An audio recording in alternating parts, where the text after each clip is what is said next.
ជំរាបសួរពុកម៉ែបងប្អូនទាំងអស់គ្នាសូមស្វាគមន៍មកកាន់ Channel យើងខ្ញុំថ្ងៃនេះយើងខ្ញុំបានលើកយករឿងនិទានមួយមកអានជូនពុកម៉ែបងប្អូនស្ដាប់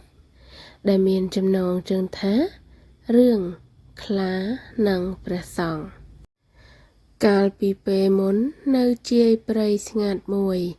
មានវត្តតូចមួយដែលមានព្រះសង្ឃចាស់មួយអង្គរស់នៅដោយសេចក្តីស្ងប់ស្ងាត់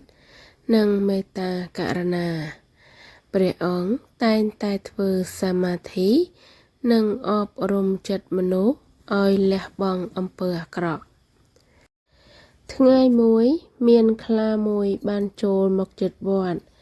វាអស់កម្លាំងនិងរងរបួសពីការប្រយុទ្ធជាមួយសត្វផ្សេងទៀតទោះជាខ្លាជាសត្វគួរឲ្យភ័យក៏ដោយព្រះសង្ឃ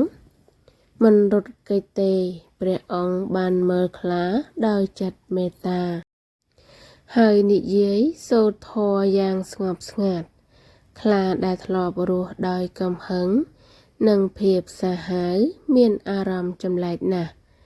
វាមិនវាយប្រហារព្រះសង្ឃទេ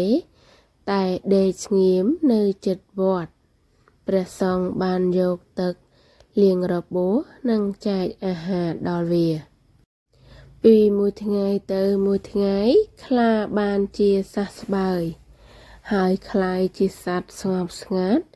វាមិនបង្កគ្រោះថ្នាក់ដល់អ្នកភូមិទៀតឡើយតែតែងតែការពារវត្តពីសត្វព្រៃផ្សេងទៀតពេលអ្នកភូមិដឹងរឿងនេះពួកគេភ្ញាក់ផ្អើលនិងគោរពព្រះសង្ឃយ៉ាងខ្លាំងព្រះអង្គបានប្រាប់ថាចិត្តមេត្តាអាចបំលែងសត្វសាហាវឲ្យคล้ายជាស្ងប់ស្ងាត់បានអត្ថន័យនៃមេរៀននេះមេត្តាករុណានិងចិត្តស្ងប់អាចឈ្នះកំហឹងនិងអំពើអាក្រក់បានប្រសើរជាងកម្លាំងរឿងនិទាននេះត្រូវបានបញ្ចប់សូមអរគុណពុកម៉ែបងប្អូនដែលបានចូលមកស្ដាប់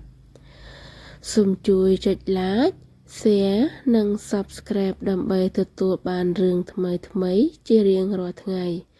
សូមអរគុណ